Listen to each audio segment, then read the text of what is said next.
제가 그 중독에 대한 이야기를 할 때 꼭 한 가지 물어보는 질문이 있습니다. 여러분에게도 한번 질문을 한번 드려볼게요. 여러분 중에 혹시 나는 조그만 것에도 중독이 되어 있는 것 같다라고 생각하시는 분이 계시면 살짝 손을 한번 들어봐 주세요. 네, 손 내려주십시오. 손을 드신 분들은 중독되었더라도 굉장히 건강하신 분들이에요. 중독에서 나올 수 있는 아주 건강한 분들입니다.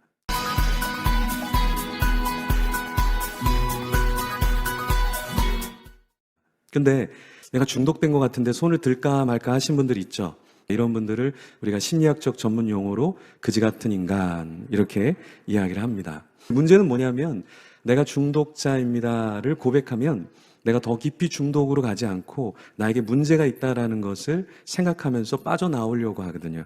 근데 문제는 내가 중독인데 중독인 척 하지 않으니까 어떤 삶을 살게 되냐면 철저한 이중적인 삶을 살게 된단 말이에요. 그럼 이중적인 삶을 살면 어떠냐면 내가 피곤해요.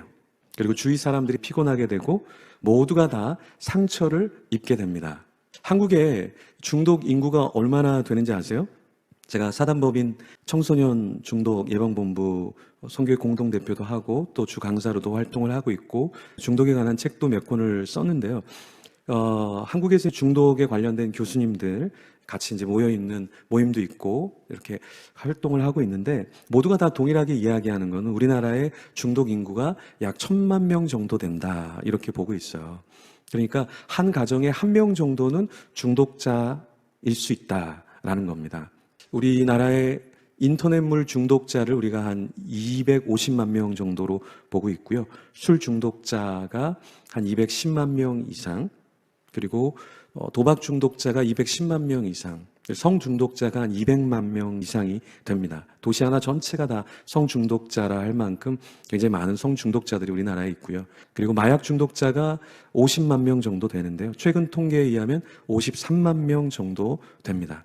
그래서 술집, 클럽 이런 데는 거의 마약과 연관된 범죄들이 많다라고 보면 될 정도로 마약이 우리나라에 굉장히 많이 들어와 있습니다. 여러분들 아마 버닝썬이라는 사건 들어보셨죠? 그게 무엇과 연관되어 있죠? 마약과 연관되어 있죠. 여러분 엠번방이라는 거 들어보셨죠? 그 엠번방에 몇 명이 들어가 있었습니까? 26만 명이 들어가져 있었죠. 그 엠번방에 들어가는데 가입비가 얼마나 된다 그래요? 30만 원, 50만 원, 100만 원, 150만 원 이렇게 된다 그러죠. 여러분 26만 명 곱하기 한 50만 원 정도만 잡아도 한 1,300억 원 이상 되는 돈을 사람들이 내고 그 음란물을 보고 있다라는 거예요. 근데 참 놀라운 것은 그걸 20대의 젊은이들이 만들어서 운영을 하면서 엄청난 돈을 벌고 있었다라는 것이죠. 우리나라 사회는 중독으로 완전 가득 차 있다라고 보시면 됩니다. 멀리 있는 중독이 아니라 우리 안에 가까이 있는 중독들 봐도 중독이 우리를 굉장히 많이 사로잡고 있다라는 거예요. 코로나 시대에 우리가 정말 경계해야 될 게 뭐냐면 미디어 중독이에요. 스마트폰 중독이죠. 우리가 스마트폰을 가지고 하루 종일 스마트폰을 주야로 묵상하는 우리의 삶이지 않는가. 미디어를 계속 검색하다가 내가 왜 이것까지 보고 있지? 이런 사람들이 상당히 많다는 것이죠. 왜 우리는 이렇게 중독되어져 갈까요? 사람의 마음에는 공허한 것을 채우려고 하는 마음이 있어요. 그것을 잘못 채우다 보니까 중독이 일어나게 되는 거예요. 제가 쓴 책 중독 A to Z라는 책이 있는데 거기 챕터 2에 보면 중독의 모체, 부모 이렇게 적혀 있어요. 무슨 말이냐면 우리는 중독 그러면 우리 자녀들이 약해서 중독에 빠진다라고 생각을 해요. 그런데 사실 상담을 해보면 많은 사람들을 만나보면 중독의 모체는 우리 자녀가 아니라 부모인 경우가 대부분이라는 거예요. 왜냐하면 우리가 중독에 대해서 잘 모르기 때문에 우리가 아이들을 우리 스스로를 중독자로 만드는 경우가 훨씬 더 많다라는 거예요. 예를 들어서 지금 코로나 시대이기 때문에 요즘 젊은이들이나 우리 자녀들이 스마트폰, PC, 태블릿 어떤 걸 통해서라도 인터넷이나 미디어를 접할 수 있는 게 굉장히 많아졌어요. 근데 우리가 알아야 될 게 무엇이냐면 모든 중독의 메커니즘에 동일한 건 뭐냐면 내성화라는 거예요.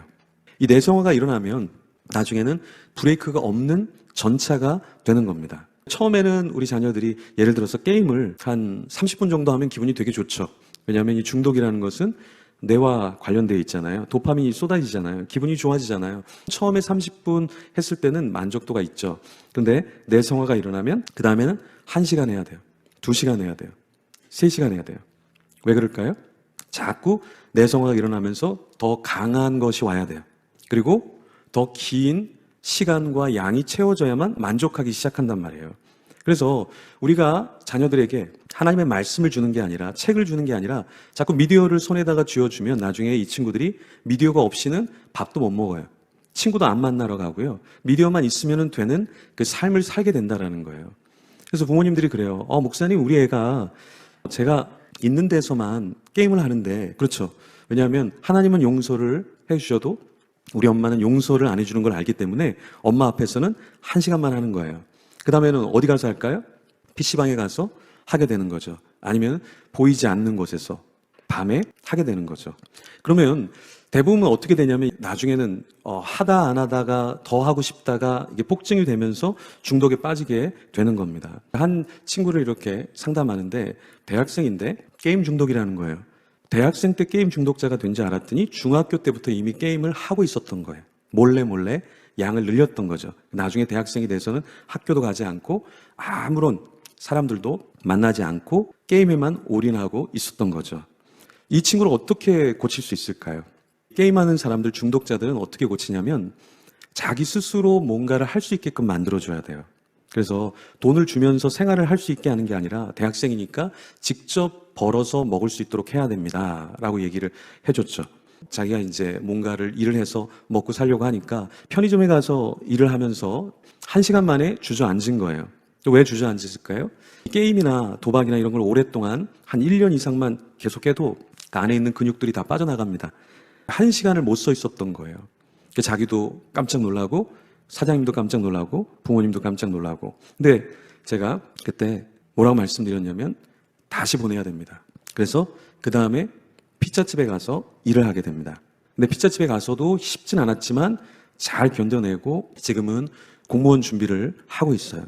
이 중독에 빠지게 되면 문제가 뭐냐면 몸이 망가지는 거예요. 참 놀랍게도 중독에 빠진 사람들은 대부분 삶에 있어서 밤낮이 바뀌게 되고요. 성적이 쭉 좋았다가도 뚝 떨어지게 됩니다. 그리고 부모님과의 관계가 안 좋아지기 시작하죠. 왜 관계가 안 좋아질까요? 중독의 또 하나의 무서운 것이 무엇이냐면 금단 현상이에요.